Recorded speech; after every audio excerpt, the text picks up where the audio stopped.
John Ratzenberger, Jennifer Aniston, Candace Bure, Danica McKellar. They're all in the same film.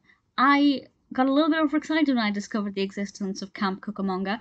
This is the 1990 film, directed by Roger Downey, written by Bennett Tramer and Rich Malcolm, and stars the aforementioned. I have to say, if this didn't have any casting in it that made me excited, I wouldn't watch it. I wouldn't have heard of it, but I definitely wouldn't watch it because it's not my kind of film. So I need to make that clear that when I say my review, which is actually pretty positive, I haven't really got anything negative to say about this, but I have to say that I'm not kind of jumping around at the premise or overly excited about the concept of the narrative because it's not my kind of film. But the casting made me very excited, and for that reason I kind of kept watching it and really had a lot of fun with it.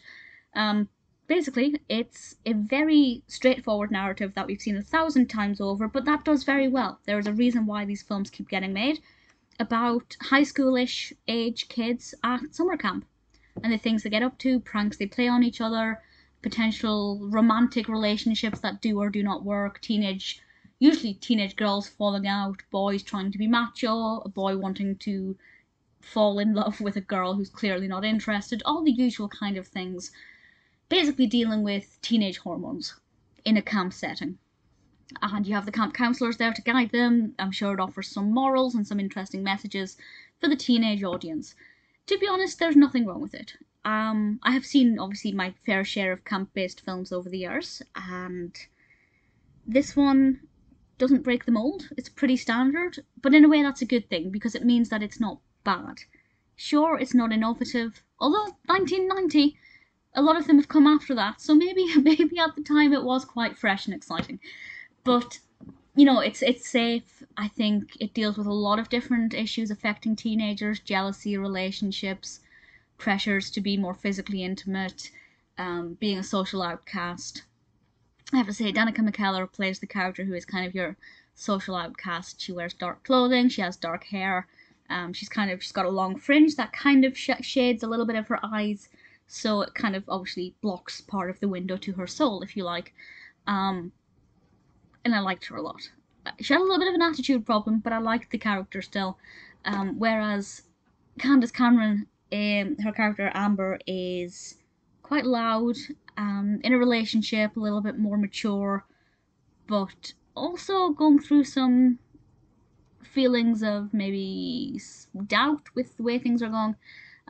Very massive hair, very, very massive kind of late 80s hair, and very typical late 80s, early 90s fashion from that character. Absolutely loved her costumes.